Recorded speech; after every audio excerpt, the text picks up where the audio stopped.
Amigos queridos,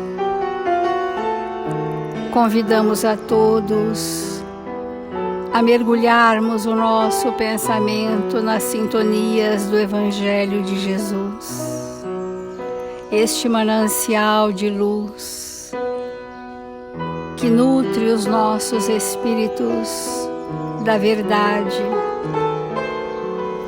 Convidamos a todos a nos recolhermos em preces sinceras, preces de gratidão a Deus, Pai amantíssimo, pelas infinitas bênçãos que a vida nos oferece. Sentimentos de gratidão, Senhor Jesus, bom e amado Mestre, por esta existência na Terra, pelos convites constantes à renovação de nós mesmos, pelas oportunidades que se abrem, pelos convites ao progresso do Espírito. Jesus, amigo, aqui estamos, Senhor, confiantes, buscando nos entregar ao trabalho na sua seara. Ensina-nos, Senhor, a servir, sem perguntar a Deus ou até quando, para que a nossa existência na Terra seja pautada no trabalho do bem constante. E são nessas vibrações serenas, às primeiras horas da manhã deste dia, que em nome de Jesus, e sentindo a presença honrada e amiga dos seus tarefeiros, iniciamos as reflexões do Evangelho deste dia. Obrigada, Senhor Jesus. Obrigada, amigos. E que assim seja.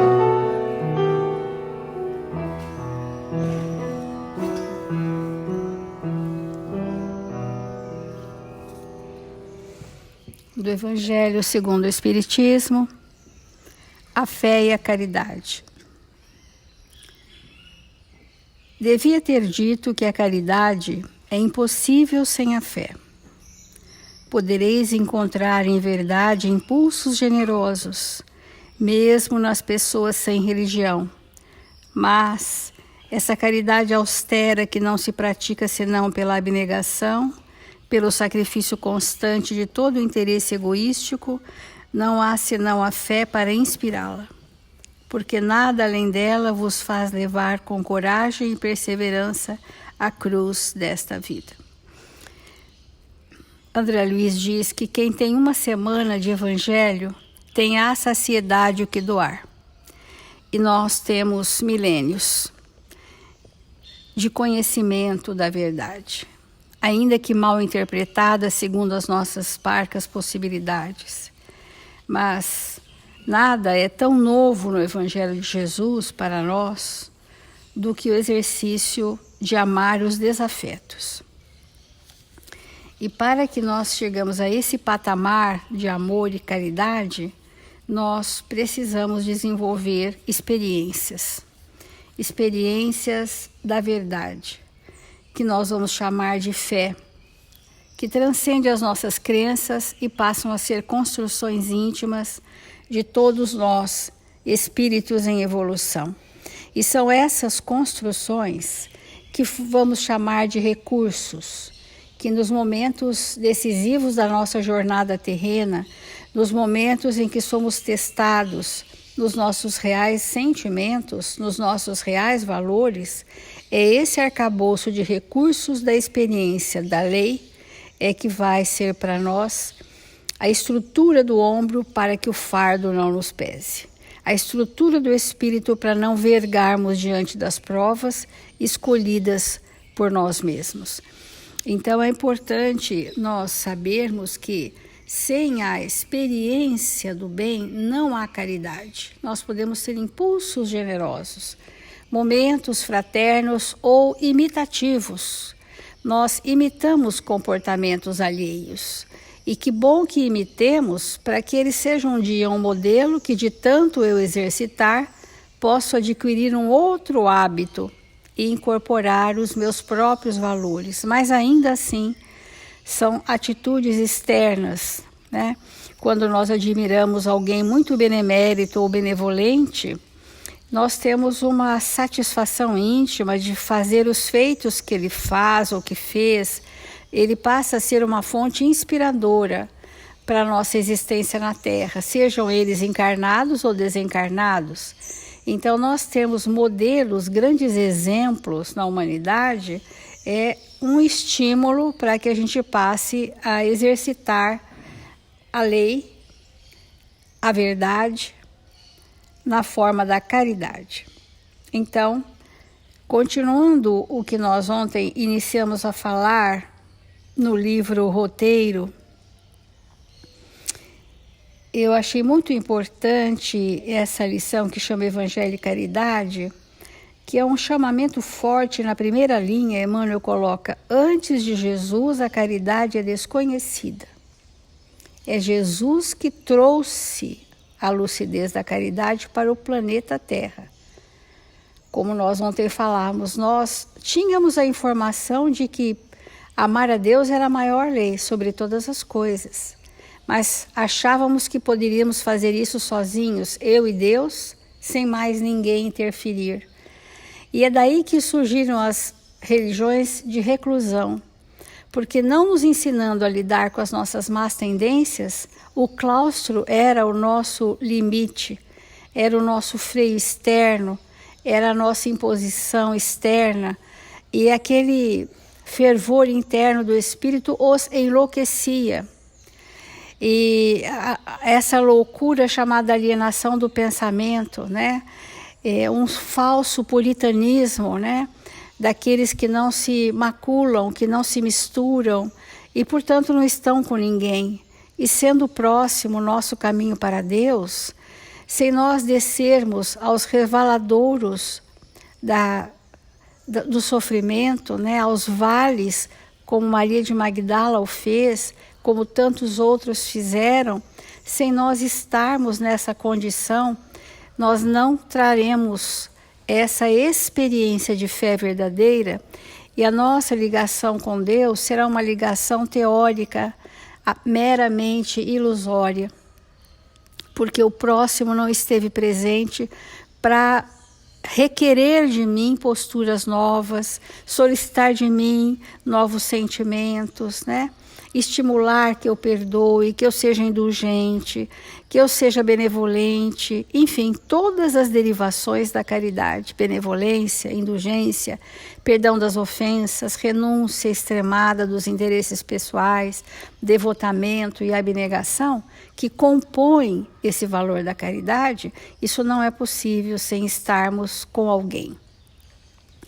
Então, Jesus nos mostrou, porque ele é o Evangelho vivo, ele é a lei divina, né? Ele não veio construir a lei, ele veio experienciar conosco o que ele era, compartilhar conosco do seu íntimo, que é a própria lei.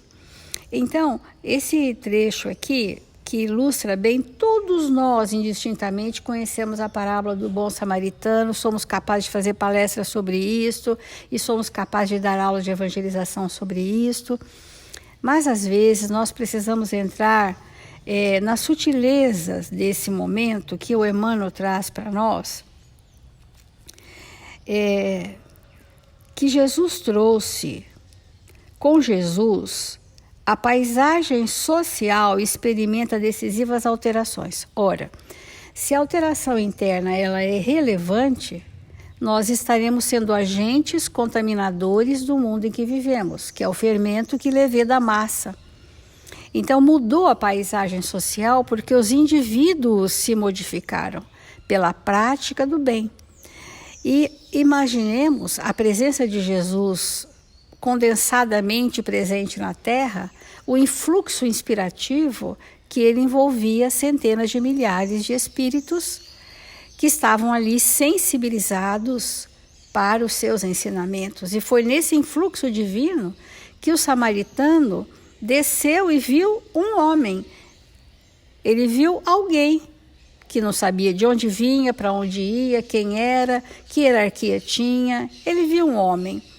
E movido por esta força do amor de Jesus por nós, para mostrar para nós que se os samaritanos não eram bem-vindos ao povo de Jerusalém, ele pôde mostrar que até aquele que não é bem-vindo pode ser caridoso. Pode ter um momento em que ele se entrega ao bem e à verdade de forma incondicional. Porque aqueles hierarquicamente também passaram pelo caído, como foi o sacerdote, o levita. Mas quem teve compaixão e piedade? O samaritano. Chegou ao pé dele e, reparando-o, moveu-se de íntima piedade, que nós temos falado muito da piedade nos evangelhos da caridade. Então, nós vemos dentro dessa narrativa que o Senhor situa no necessitado simplesmente um homem. Não identifica raça, cor, posição social, ponto de vista. E, enfim, desde aí, novo movimento de solidariedade humana surge na Terra, porque a partir desse momento, essa ideia de fazer o bem sem ver a quem, sem ostentação, disseminou pelo planeta em todas as religiões cristãs. E até as não cristãs, muitos são dados a obras beneméritas. Então, esse exemplo do Cristo, que nós vamos chamar de marcas do Cristo em nós, no nosso campo mental, nós trazemos uma chancela do Cristo para que essa imagem nunca mais se apagasse de nós, para ser modelo inspirador das nossas ações com o próximo. E Emmanuel vai concluindo dizendo assim: e inspirados na lição do Senhor, os vanguardeiros do bem substituem os vales da imundície, pensa nos vales dos leprosos e tantas outras pestes que vieram, e tantos relegados, e tantos excluídos, e tantos relegados à própria sorte. Vanguardeiros do bem substituem os vales da imundície pelos hospitais confortáveis. Isso é o bem, gente. A dignidade. A pessoa ser recebida num lugar limpo e receber amparo. Combatem vícios multimilenários com orfanatos e creches. Instalam escolas onde a cultura jazia confiada aos escravos. Criam institutos de socorro e previdência onde a sociedade mantinha a mendicância para os mais fracos. E a caridade, como gênio cristão na terra, continua crescendo com os séculos. Nós estamos falando hoje aqui da caridade, que é a reparação coletiva. Muitos de nós abusamos indevidamente de muitas pessoas coletivamente, escravizamos consciência, subjugamos pessoas, tivemos abusos de poder, né? Nossos deslizes da indiferença e da crueldade geraram no nosso campo mental uma necessidade evolutiva de reparar coletivamente. E são esses espíritos que reencarnam com essas tarefas coletivas. E essas tarefas coletivas beneficiam muita gente. Quantos grandes beneméritos espirituais reencarnam para fundar cidades, aldeias, povoados, vêm com essas tarefas de promover uma civilização, de um amparo coletivo. E coube à doutrina espírita essa tarefa exemplar aqui no Brasil. Isso é sabido por todos na história do Espiritismo, que as maiores instituições de amparo coletivo sempre foram atribuídas aos espíritas. Hospitais para transtorno mental, asilos, creches, orfanatos, enfim, albergues.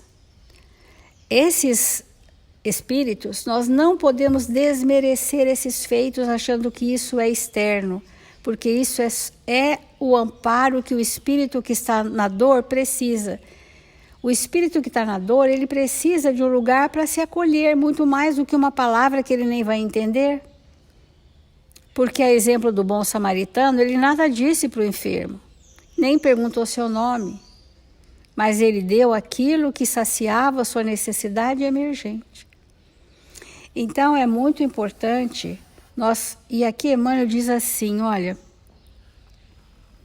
e a caridade, como gênio cristão na Terra, continua crescendo com os séculos, através da bondade de um Francisco de Assis, por exemplo, da dedicação de um Vicente de Paulo, da benemerência de um Rockefeller, ou da fraternidade do companheiro anônimo da via pública, salientando o valoroso e sublime que o Espírito do Cristo prossegue agindo conosco e por nós. Então, nós temos falado no Evangelho, em várias dessas lições, que nós precisamos sentir Jesus em nós. Quando sentiremos Jesus em nós? Quando estivermos fazendo aquilo que Ele preconizou para nós no seu Evangelho, e que é plenamente possível apesar da nossa rebeldia. E quando nós estivermos vivendo um pouco mais o Evangelho, sentiremos o influxo divino, a seiva divina fluir por nós. E as nossas ações sempre serão coletivas, porque ninguém faz o bem sozinho. O samaritano foi amparado por Jesus. E nós somos amparados pelos benfeitores espirituais quando em qualquer mínima vontade surge em nós de estarmos com o próximo sofredor.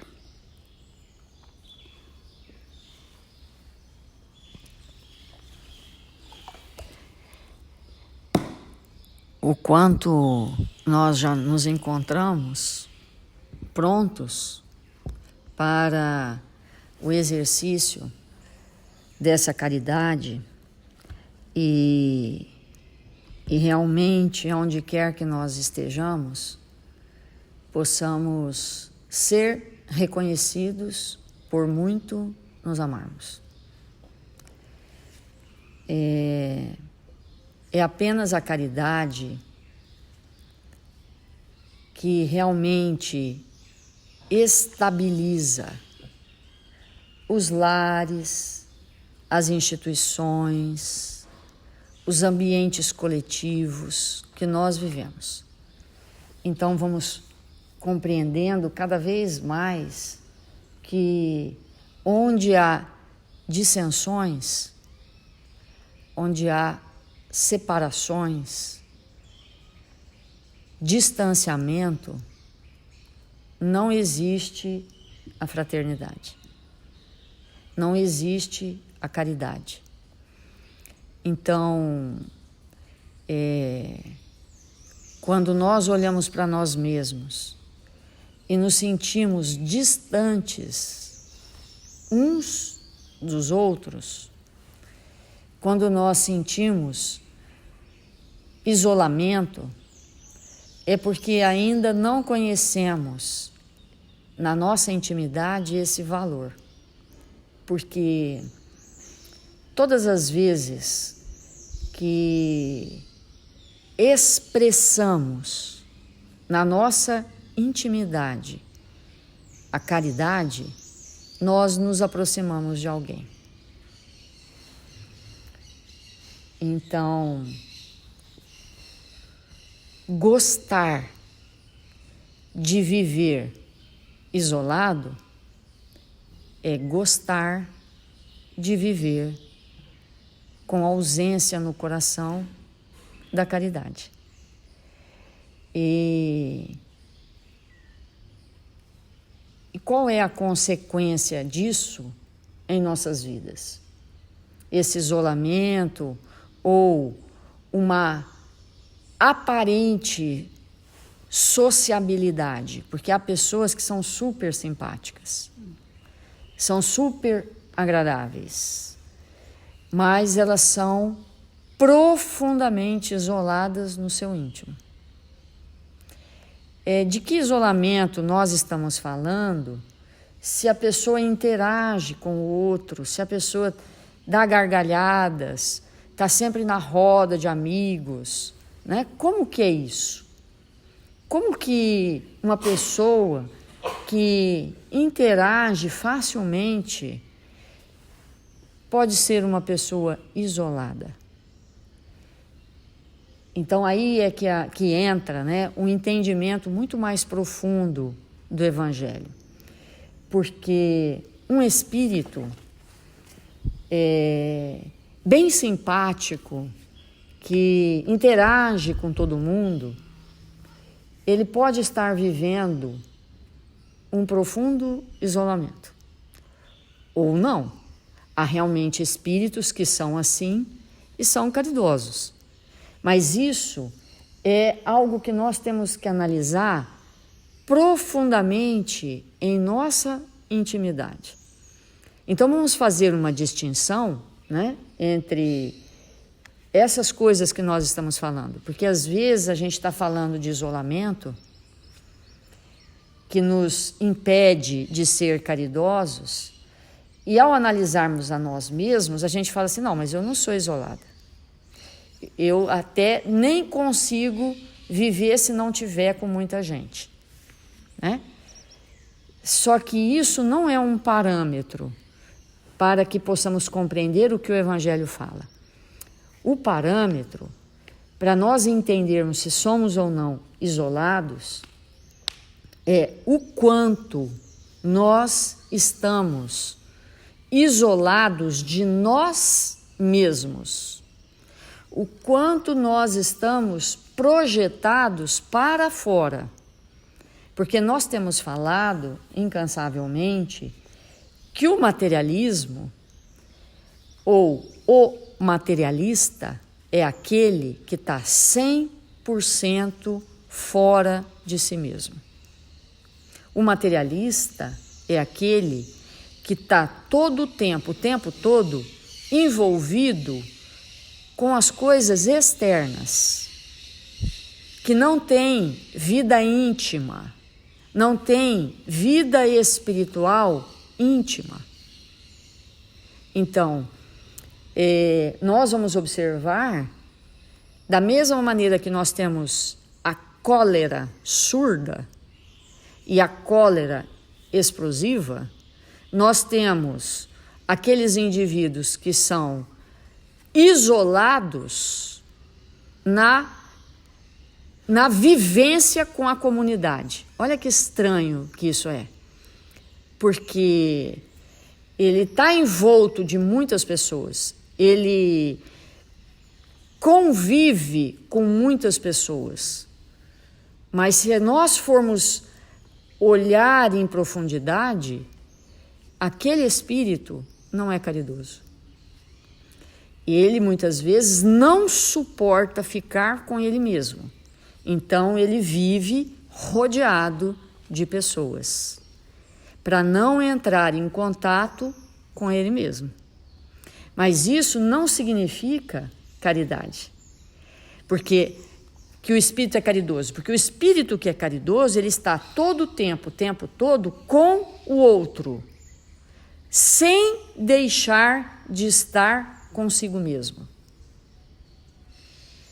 Então, essa diferença que nós precisamos compreender, né, do que seja nós nos tornarmos espíritos todo o tempo todo com o outro, interagindo com o outro, não como uma válvula de escape por não nos autossuportarmos. Há pessoas que não suportam ficar sozinha meia hora, um dia, 2 dias. Não suportam. Por quê? Não conseguem estar consigo mesmo. Sentem, quando estão sozinhas, sentem um profundo vazio. Então, nós vamos precisar identificar na nossa intimidade quem nós somos, como nós estamos, para compreender em profundidade essa necessidade que todos nós temos de sermos caridosos.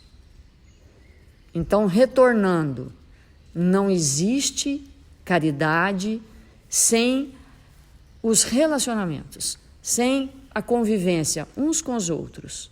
Mas a convivência uns com os outros e os relacionamentos, obviamente que isso não significa caridade, né? Então, diante disso, é necessário que nós possamos compreender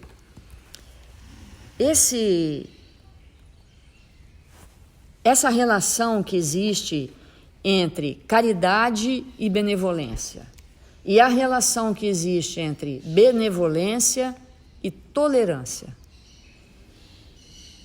Vamos perguntar para nós quantos somos espíritos tolerantes com as dificuldades alheias, entendendo que tolerância não é anuência, de maneira nenhuma.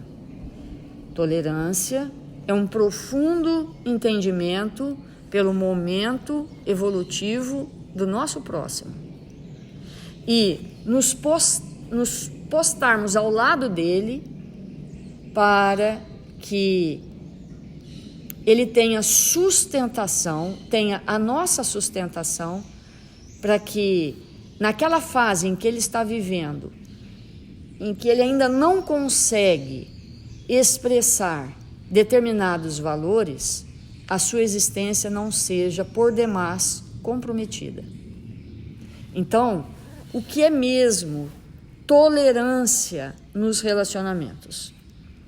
E Emmanuel, nessa lição, Benevolência em Ação, que nós iniciamos ontem, ele diz assim: conscientes das nossas próprias realidades, quando estivermos com a palavra em casa, na rua, nos diálogos de serviço ou nos cenários da fé, nos cenáculos da fé, aprendamos a esquecer o mal, semeando o bem, para que o bem se fixe entre nós.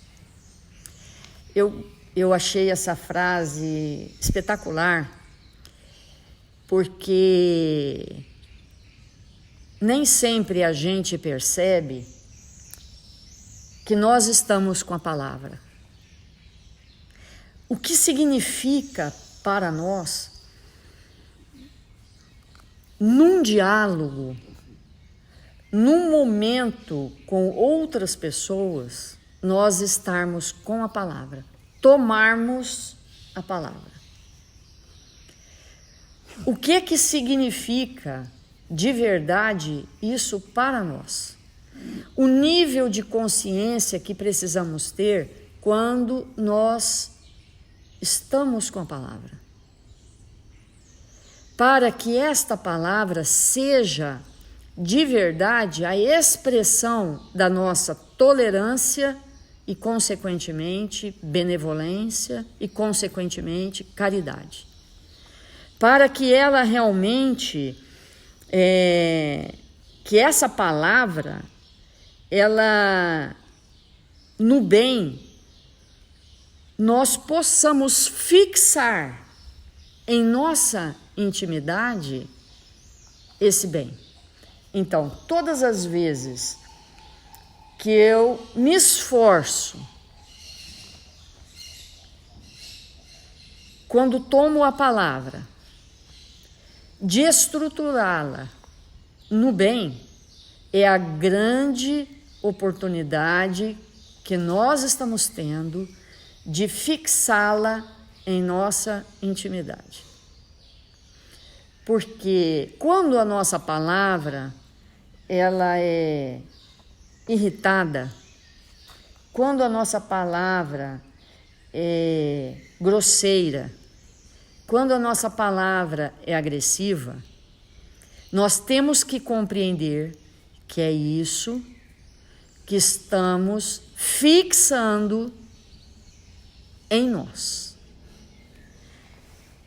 É isso que está sendo fixado. Olha o termo, quanto ele é importante. Até o ponto que dali para frente, todas as vezes que eu falar, que eu tomar a palavra, ela vai ser carreada daquilo que, mesmo sem perceber, eu fixo em mim. Então, uma pessoa crítica, quando ela está criticando, ela já não mais percebe que critica. Quem está ao lado sente as vibrações horrorosas da crítica.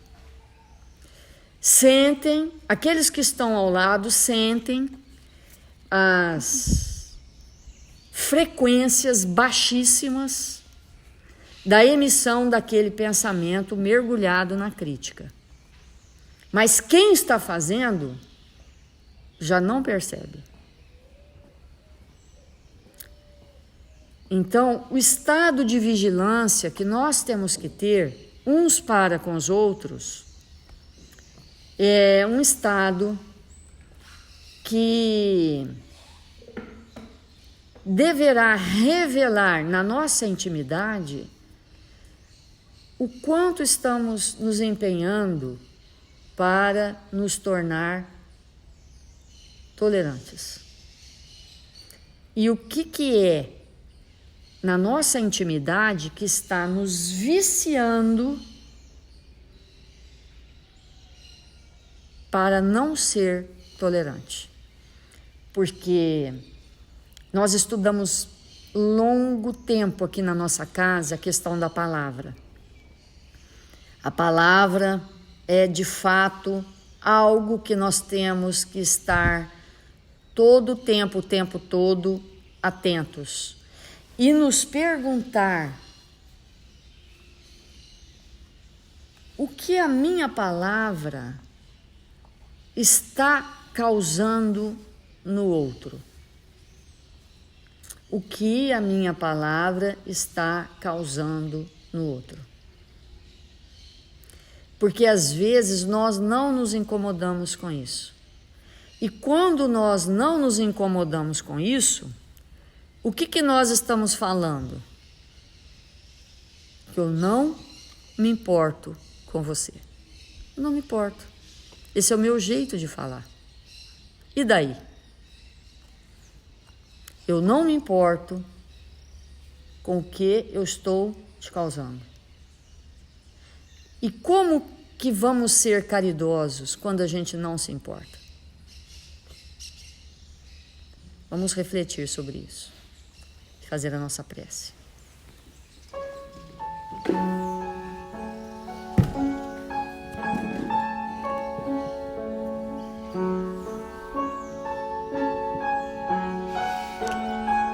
Senhor Jesus, divino amigo das nossas vidas, 1000 vezes obrigado, Senhor, por nos encontrarmos aqui em Seu nome.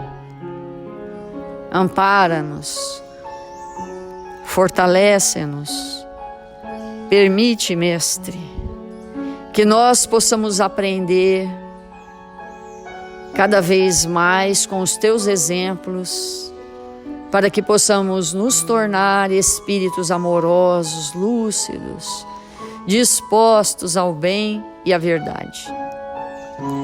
Que nesta hora abençoada, Senhor, nós possamos absorver destes conhecimentos e nos tornarmos espíritos melhores. 1000 vezes obrigado, Pai, pela Sua presença em nossas vidas, pelas leis que nos regem, por aqui nos encontrarmos, desejosos de nos tornarmos melhores a cada dia.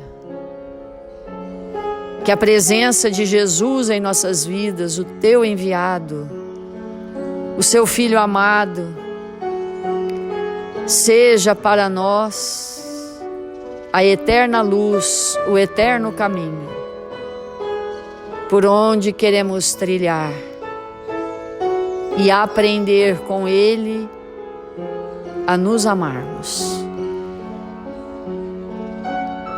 Abençoa, Jesus, nossos irmãos, necessitados nesse instante de amparo, que se encontram enfermos, necessitados de luz, de saúde, de envolvimento espiritual. Que eles possam receber do amparo generoso do seu amor, Senhor. Que esses registros nos nossos cadernos sejam socorridos, amparados por estes espíritos que aqui se encontram, que eles possam ser visitados, que estes amigos espirituais possam infundir em seu íntimo intuições para socorrê-los, e que o Senhor os abençoe. E nós outros, Senhor, brasileiros, desejamos orar pelo nosso país, que se renove através das nossas ações no bem. Que o Senhor possa, nesse momento, socorrer a todos nós, nos oportunizando, Senhor, tarefas mínimas, para que possamos consolidar em nossa intimidade o bem, a honestidade, a verdade, onde quer que nos encontremos. Sê conosco, Jesus, agora e sempre. Que assim seja.